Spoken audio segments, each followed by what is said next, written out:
En la cadena SER del Guadiato, Diálogos. Un espacio de Radio Peñarroya para escuchar, comprender, para razonar. Diálogos, con la firma de Francisco Javier de los Ríos.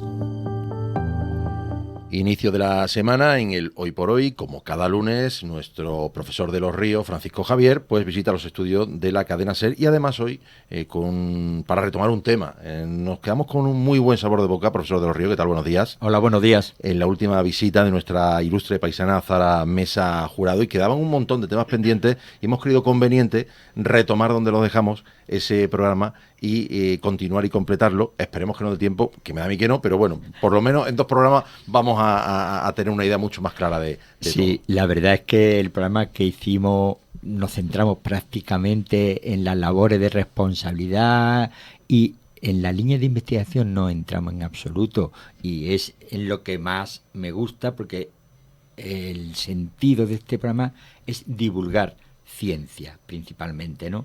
Entonces, yo sin más preámbulo me gustaría saludar ya a la doctora Azahara Mesa Jurado. Vamos a saludar a la doctora Azahara Mesa Jurado. Azahara, ¿qué tal? Buenas tardes. Hola, buenas tardes. Con Azahara está bien, que lo de doctora me veo luego yo muy...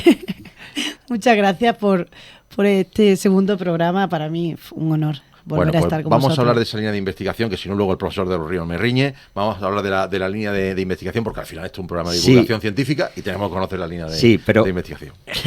Como no tengo remedio, voy a hacer una pregunta antes de entrar en la investigación. Eso como siempre, profesor de los Ríos. El pasado mes de julio fue distinguida con el galardón de Minero de Oro, como ya comenté, por como un reconocimiento a su labor científica. ¿Qué sintió cuando le comunicaron que era galardonada y qué supuso para usted? Bueno, me quedé sin palabras, la verdad. Me dio muchísima ilusión, me emocionó muchísimo, porque era la primera vez que en mi pueblo me estaban reconociendo con el trabajo que yo hago como investigadora, ¿no? Y luego, Minero de Oro, yo soy bisnieta, nieta, hija y sobrina de mineros. Gracias al carbón, que yo, en temas de conservación y ambientales, bueno, ahora es como que tengo mi corazón dividido, pero realmente pues tengo esa parte del mineral negro por mis venas. Finalmente, mis estudios, mi formación, todo ha dependido de crecer en una cuenca minera. Y bueno, pues desde mi bisabuelo hasta mi padre y mis tíos, todos tiznados de negro, para mí pues doble emoción. Y algo también que me gusta mucho es poder ser referente. Yo soy científica, y lo digo, soy científica de pueblo. Crecí en un pueblo donde jamás me habían dicho que era la ciencia. Entonces, para mí, poder ser también un poco referente de que puedes llegar a ser investigadora científica, que existen otros mundos y otras cosas con las barreras que hemos tenido, pero que se puede lograr cumplir sueños, eso para mí también es muy importante. Inspirar a niños, niñas, jóvenes de aquí de la comarca, que estamos varios y varias por ahí, por el mundo, cumpliendo, bueno, nuestras carreras científicas. Es para mí también otro objetivo que creo que este Minero de Oro supuso, ¿no? Ojalá que muchos y muchas puedan inspirarse también. Azahara, ¿y cuándo una persona, ¿no?, formada en una cuenca del carbón, con toda la familia vinculada a la minería, cuándo decide uno ser científico? ¿O eso ya viene de serie? ¿Se nace, se forma el científico? ¿Esto cómo va? Bueno, yo creo que los científicos tenemos como una especie de curiosidad innata. Yo nunca pude decirte quiero ser científica, porque yo no tenía ni idea qué era ser científico. Yo ahora, por ejemplo, que me dedico al fomento de vocaciones científicas, mi hijo, por ejemplo, va al pasaporte del camino del conocimiento científico, desde los 6 años sabe que es un científico, pero yo no tenía ni idea. De hecho, es que yo no sabía ni qué quería estudiar, porque, bueno, gracias a que vinieron cuando estaba en segundo de bachillerato aquí en el instituto, nos trajeron a varias profesiones, es que tú tenías un poco de idea de qué iba la cosa, pero eso es algo también que nos falta. Bueno, a lo mejor ahora ya existe, pero el decir, bueno, ¿cuál es tu vocación? No tienes ni idea. Y a mí me hubiera encantado que desde el instituto me hubieran dicho, oye, que está la carrera científica.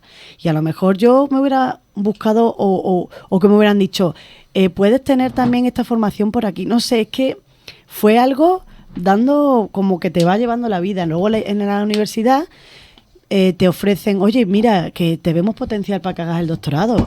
Y yo recuerdo que era, vamos a un congreso. Y yo, bueno, que es un congreso, que se hace en un congreso. Escribo un abstract para mandarlo a un congreso. Yo, perdona, ¿qué es un abstract? O sea, es que yo no tenía ni idea de nada. Entonces, el inglés es otra cosa. Yo, por eso digo, científica de pueblo, para mí el aprender inglés fue un hándicap, porque yo recuerdo que iba a los congresos y muchos de mis compañeros que habían de Madrid o de ciudades grandes, claro, tenían academias de inglés, ya habían tenido pues más posibilidades, pero yo aprendí inglés en la universidad y porque, bueno, no, estaba ya en el doctorado con 23 años. El inglés de I'm Massey, Big Massey y de repetir lo mismo y de... Bueno, es que mi codirectora de tesis, Julia Martín Ortega, que es mi mentora, me dijo, tú te tienes que ir, en el doctorado te tienes que ir a Inglaterra. Digo, que no, que es que yo no me puedo ir, que es que yo no sé hilar una frase, que te tienes que ir. Entonces, con lo que yo iba ganando de mi beca, ahorré para contratar a una nativa que durante 3 meses, todos los días, hablábamos 1 hora en inglés. Y ahí me solté un poquito, pero cuando yo estuve en la segunda semana en Newcastle, en Inglaterra, llamé llorando a mi madre diciendo, mamá, es que no me entero de nada, es que voy a comer al supermercado y es que no tengo... Y encima que me voy a un lugar que estaban entre medio escocés e inglés, bueno, tengo cada anécdota de mi vida. Y entonces, claro, para empezar a salirte del pueblo, superarla. Yo, para empezar, junto con mis primos, somos la primera generación. Bueno, mi padre estudió ingeniero de minas. Por parte de mi madre, agricultores... Pescadera, por supuesto, soy la nieta de la Matea, es que yo tengo que presumir que soy la nieta de la Matea, de la pescadera. Entonces, me da mucho orgullo porque hace unos años decir que era nieta de agricultores, de no sé qué, era como que nos daba la cosita, ¿no? No, yo soy, mis abuelos aceituneros, agricultores, mineros, pescaderas. Súper orgullosa de mis raíces porque ahora trabajo mucho con campesinos y entonces para mí volver a la tierra, tocar la tierra, volver a trabajar con gente que produce alimentos, es un orgullo de decir, es que yo también soy de aquí. Bueno, entonces como iba, que es que yo me lío un montón, somos de la primera generación de ingenieros de mi familia, mis primas, las primeras que como estudiar en la universidad. Entonces ese orgullo de ver a tus padres y a tus abuelos, que mi abuelo nos tiene a todos nos tenía, ya falleció mi abuelo, pero todos los de la orla ahí puestos, que parecemos, vamos, eso es un orgullo. Y entonces, muchas cosas que yo fui descubriendo a base de anécdotas miles, ¿no? Pero bueno, ahí te vas labrando y ahí empiezas a darte cuenta y a conocer lo que es ser científico. Yo cuando mi padre me explicaba, bueno, Zahara, yo viajo mucho, ¿no?, de congresos, pero tú te apuntas o te mandan. Y yo, hay muchas cosas, ¿no? Entonces, bueno, pues sí, hay, al final, como que tienes ahí una cosa innata que si te van sembrando, te van regando la semillita que tú tienes, salen cosas impresionantes. De verdad, Zahara, sé que es muy complicado lo que te voy a plantear y ahora allí en México pues estás muy lejos, pero sería un placer para tus compañeros de ahora del Instituto de Peñarroya, cualquiera de los dos, que algún día durante el curso académico, si vinieses por aquí, fueses a dar una charla. A mí me encantaría. Eso sería para ellos espectacular, porque es que transmite esa ilusión por la investigación y despertarías tantas mentes para meterse en ese mundo que sería eso. Pero claro, sé que prácticamente va a ser imposible, pero bueno. No, imposible no, porque hay veces que si coincide que hago un viaje a España, la verdad es que para mí sería un honor y una ilusión. Pues si vienes, como solemos estar en contacto, me avisas e intento gestionarlo. Claro que sí. Bueno, sí, pues vamos a entrar en la línea de investigación. No, así nos da para toda la serie de programas de esta cuarta diálogo, temporada. lo podemos hacer corazón a la mesa. Bueno, ¿qué le motivó a dedicarte a la investigación sobre la gestión y valoración de recursos hídricos? Bueno, yo me formé en el Departamento de Economía Sociología y Política Agraria en la Universidad de Córdoba. Entonces, el que fue mi director de tesis, Joaquín Domingo, fue uno de mis mentores, que bueno, ya no está con nosotros, pero despertó en mí, ¿sabes qué? Despertó en mí el sentimiento de que yo podía hacer lo que me propusiese. Y eso es súper importante, que alguien crea en ti y que te diga, ¿cómo que no? Claro que tú puedes. Entonces, él me fomentó eso de proponerme lo que yo quisiera y que lo podía llevar a cabo. Entonces, con él empecé en la línea de cooperativas agrarias y luego, justo cuando estaba me acuerdo que me habían dado una beca. La profesora Feliz Aceña, igual en el departamento, me habían propuesto para una beca en hacer un máster en Montpellier sobre temas de agroalimentarios, ¿no?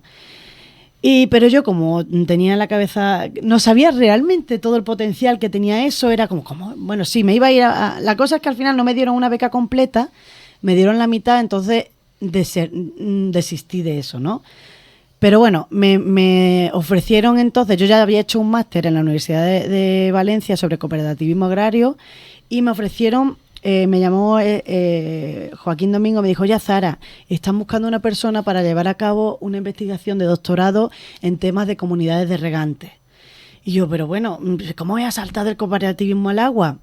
Claro que puedes. Y entonces, con el profesor Julio Verbel de la Universidad de Córdoba, pues me dieron postulé por una beca de formación al personal investigador y ahí empecé a trabajar sobre la valoración económica del agua y empecé a trabajar con comunidades de regantes de la cuenca del Guadalbullón en Jaén y a valorar, darle el valor al agua, porque es súper importante que lo tenemos ahí como algo gratis e ilimitado, pero bueno, cuando se le da un valor económico la gente dice, cuidado, que esto hay que cuidarlo, que esto da dinero. Entonces por ahí empecé.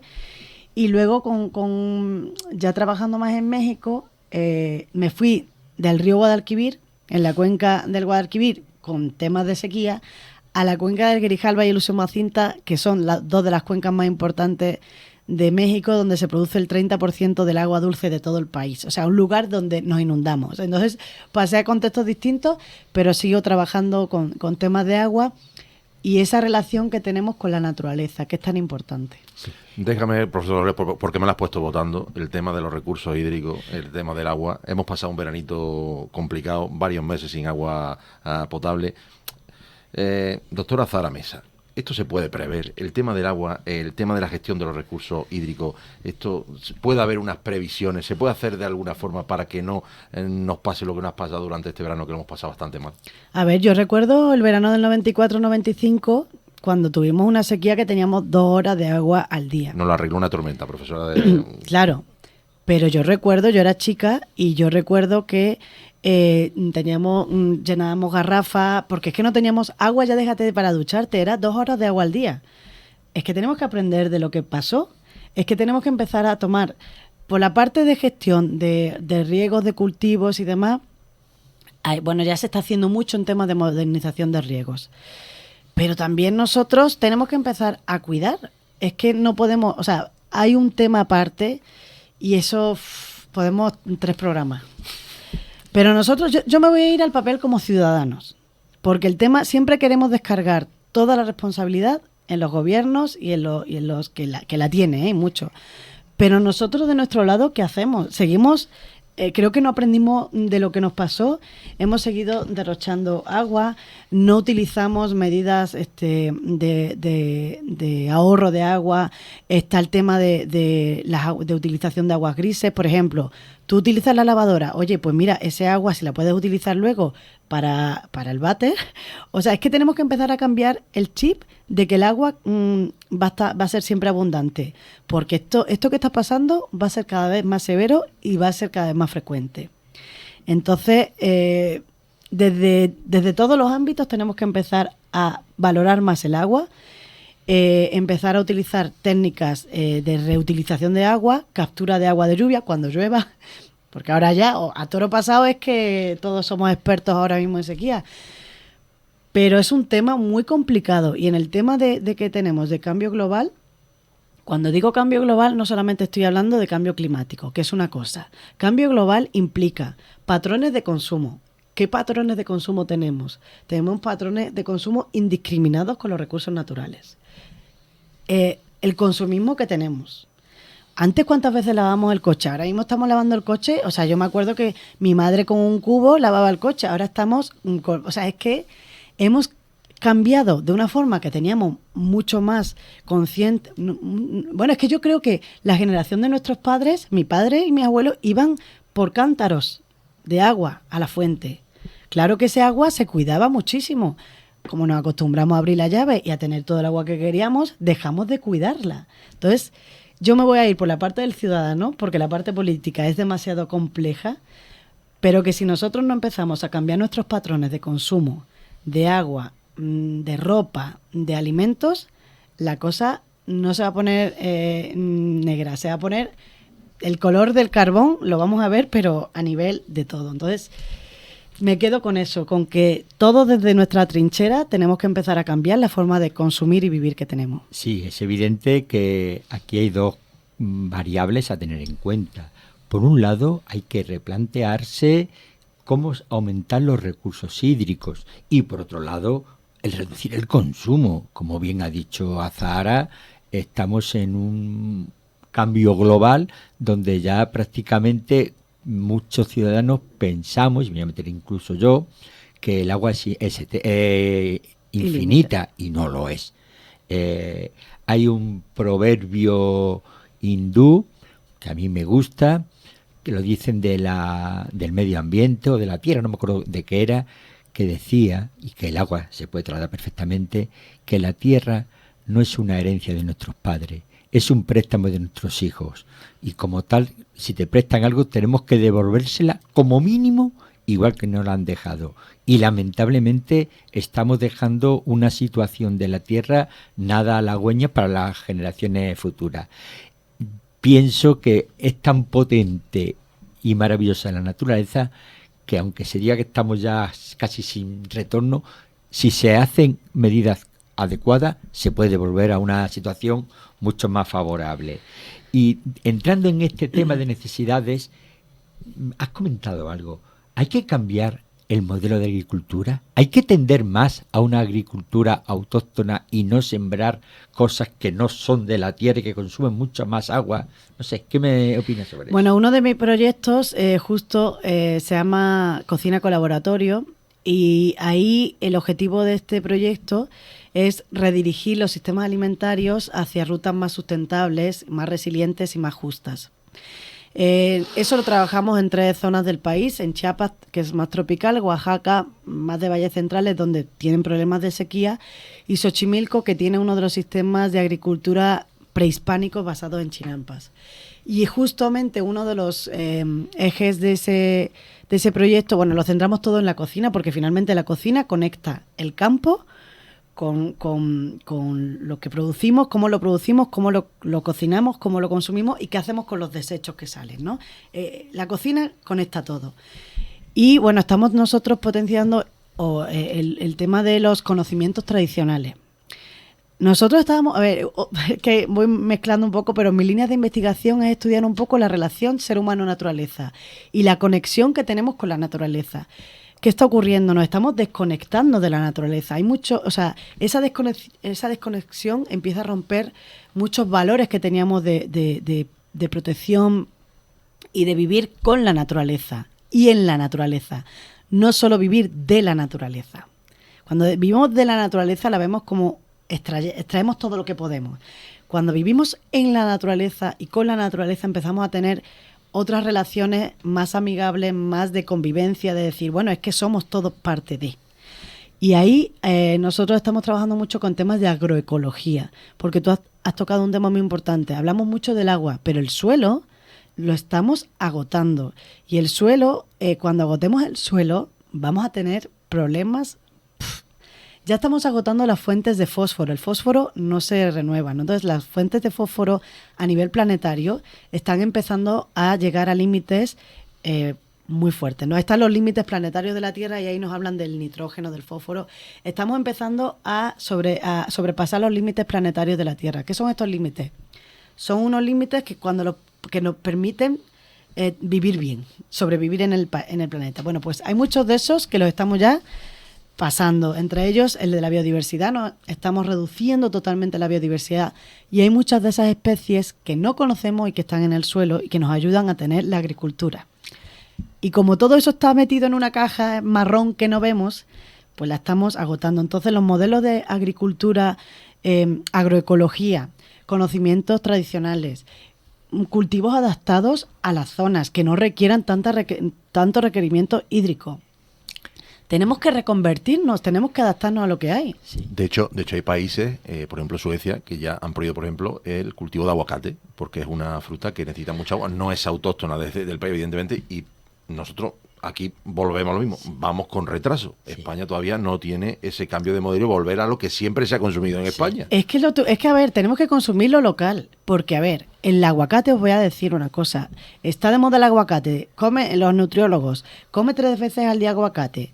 ¿Saben lo que ocurre en México con el aguacate? El aguacate, la mayor producción de aguacate del mundo es en México, en una zona que se llama Michoacán. Bueno, pues allí se han deforestado bosques para producir y aumentar la producción de aguacate. Pero déjate, no solo bosques, hay mucha gente que están matando porque son defensores de la naturaleza y se oponen a que sigan aumentando estas superficies. Y entonces, tú me estorbas, vete fuera. Entonces, el aguacate lleva aumentar el consumo de aguacate en lugares donde no es autóctono implica consecuencias ambientales, pero también consecuencias sociales. No se imaginan cómo ha cambiado toda esa área por el incremento, pero bueno, pasa con la quinoa, pasa con un montón de productos que queremos ahora nosotros consumir de todo el mundo cuando no lo hemos hecho. Entonces, es lo que decía antes, tenemos que cambiar nuestros patrones de consumo.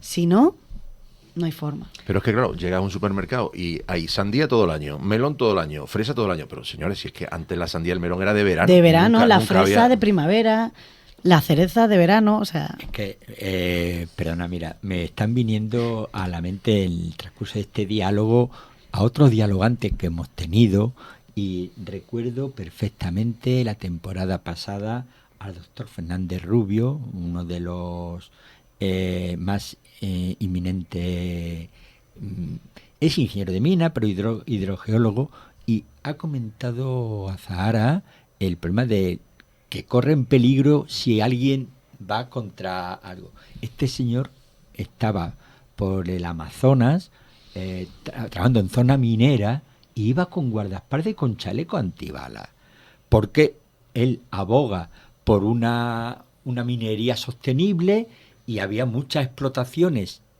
ilegales, y claro, tú dile al minerito de a pie que vive de eso, que eso hay que cerrarlo. Pues la vida tiene muy poco valor en algunos sitios. Pero ¿sabes qué? El minerito de a pie no es el que origina eso. No, son las grandes compañías. Por supuesto. Las personas que viven en las comunidades, las personas que se buscan la vida con sus recursos, finalmente son las grandes potencias. El sistema, pues, extractivista, capitalista, el que está detrás de muchos de esos problemas sociales que ocurren Entonces, no podemos culpar a las personas locales, al minero, que, por ejemplo, yo donde vivo, en la cuenca del Usumacinta, hay mucha extracción de sedimentos, pero es que ahí había extracción de sedimentos rudimentaria, donde la gente con cubeta iba sacando. ¿Qué pasa? Llegan las mineras industriales, esas son las que producen el problema. Entonces, las personas locales pues se buscan la vida igual que nos la buscamos todos, ¿no? Y son esas grandes potencias que realmente sí causan estragos muy fuertes. Y también, y vuelvo a colación con una de las cosas que ha dicho, del suelo, otra de las la última intervención que hizo el doctor Fernández Rubio, que le pregunté, porque estaba en ese momento en el Candelero, sobre los acuíferos de Doñana, cómo se encontraba, y dijo una frase un poquito lapidaria: esto es como el que tiene una vaca y le ha exprimido la leche más de la cuenta. Y lo dejó ahí. Entonces, bueno, Sí, no, es un tema muy conflictivo. Y también, y volviendo al tema del uso de los cultivos de la zona, creo que fue en la primera temporada, o si no en la segunda, tuvimos un dialogante que habrá sido profesor de usted, el doctor José Roldán Cañas. Claro, fue profesor mío. Y entonces él ponía en valor la agricultura más tradicional. Dice, esta zona es de melones, es lo que ha habido toda la vida y consumen poca agua. La gente se dedica a sembrar sandía y agotan los recursos. Sí. Hay que volver a los recursos más, a la agricultura más tradicional, que es la que el clima y el suelo soporta bien. Sí, de hecho yo creo que aquí hay ya el tema de la agricultura regenerativa, o sea, que empecemos a cambiar, a dejar de utilizar inputs, insumos tan artificiales que al final cuestan más dinero y empecemos a conectarnos. Yo es que como trabajo con la conexión con la naturaleza, es volver a pisar tierra. Volver a conectarnos con lo que sabían nuestros mayores. Yo recuerdo a mi abuelo con las cabañuelas, mi abuelo agricultor, o sea, sabíamos leer la naturaleza, sabíamos vivir en la naturaleza y empezamos a hacernos urbanitas y empezamos a romper todas esas relaciones que teníamos de convivencia y ahí empiezan los problemas. Entonces, bueno, pues una de mi línea fuerte de investigación es esa, ¿no? ¿Cómo podemos recuperar esa conexión con la naturaleza que teníamos antes? Por tanto, te iba a hacer una pregunta y creo que me la estás casi respondiendo. ¿Cómo crees que tu investigación puede contribuir a la toma de decisión de la gestión del agua? Bueno, podría decir con la naturaleza, porque el agua es como uno de los componentes, sí, pero finalmente nosotros lo que hacemos es trabajar mucho con la gente local, con la gente que realmente vive la problemática de primera mano, pero también pues son como que los que tienen esa primera acción. Y es tener en cuenta sus percepciones, sus valores, qué es lo que valoran ellos, qué es lo que sienten, qué es lo que perciben y que esas percepciones se tengan en cuenta en la toma de decisiones. Que la toma de decisiones sea una toma de decisión vinculada con los territorios. Que no se tomen decisiones homogéneas desde... voy a ponerlo aquí desde Madrid, decisiones homogéneas para un territorio tan heterogéneo que tiene cada circunstancia distinta. Entonces hay que incluir todas esas percepciones y esos valores de las comunidades, de los territorios, en la toma de decisiones para que se puedan ir adaptando a las distintas circunstancias, ¿no? Si aquí tenemos la sequía, si aquí teníamos otros cultivos, ¿qué es lo que las personas también... que dejemos un poco de dirigir qué es lo que tienen que hacer las personas? Hay que valorar la capacidad de agencia. Esta capacidad de agencia quiere decir que yo soy capaz de tomar decisiones, que yo soy capaz de decidir mi propio futuro y que no dependa solamente de lo que me estén dirigiendo políticamente. Es decir, que se puedan tomar decisiones de abajo arriba, que son mucho más legítimas, que están mucho más arraigadas al territorio y que van a permitir que lo que se decida, la gente se sienta identificado, no sea algo impuesto. Profesor de los Ríos, nos estamos quedando sin tiempo. Esto es una auténtica locura, porque la verdad es que se pasa volando. Así que una última pregunta para Zara Mesa. Me quedan 200.000. Zara, ya no voy a abusar más de ti, pero me daría para un tercer como mínimo, si no cuarto programa. Para la otra temporada. Pero bueno, pues para finalizar, te voy a hacer una pregunta. Si se habla mucho del mix energético, que es de dónde debemos coger la energía. Vamos a hacer un símil con el agua. Si hablásemos del mix hídrico, ventajas de coger aguas superficiales, subterráneas, desalinización del agua, aprovechamiento de agua de lluvia, de la humedad en el aire, de trasvase entre cuenca hídrica. ¿Cómo valoras? Es una pregunta complicada. Pero tiene que ser una combinación de todo eso. Solamente hay que tener en cuenta que el agua subterránea hay que cuidar bien cómo se está extrayendo, pero también hay que cuidar bien qué le estamos echando al suelo, porque todo eso pasa al agua subterránea. Entonces, todo eso algo que me gustaría apuntar es que hay que buscar soluciones basadas en la naturaleza, que es un enfoque que no solamente todo sea infraestructura gris, que no todo sea infraestructura ingenieril, y que la naturaleza lleva milenios haciendo esto. Entonces busquemos soluciones basadas en lo que la naturaleza ha estado haciendo toda la vida y nos hemos estado nutriendo. Entonces, reutilización de aguas, desalinización. El trasvase entre cuencas tiene unas consecuencias medioambientales y sociales muy fuertes. Yo eso lo dejaría... Pero lo importante es eso, cultivos adaptados, porque vas a necesitar extraer menos agua, recolección de agua de lluvias, utilización de aguas residuales pretratadas a los cultivos para que tampoco tengamos problemas luego de enfermedades y de que todo percole al suelo. Es un mix y hay que hacerlo pues con las comunidades, con los ingenieros, con los académicos y con la sociedad en general. No solamente un grupo de expertos y ya. Muchísimas gracias. Las radios como nos quedamos sin tiempo. Ha sido un auténtico placer, Zara. Mil gracias de nuevo. Doctora Zara Mesa, un auténtico lujo compartir este ratito lujo de radio, y siempre va a ser bienvenida aquí en su casa, en la cadena SER de Guadiato, en Radio Peñarroya. Muchísimas gracias. Pues con esta nueva entrega de Diálogos llegamos al final. Mañana estaremos aquí de nuevo, 12:30 de la mañana. Hoy por hoy, Guadiato, no me falten a la cita. Hasta mañana. Adiós.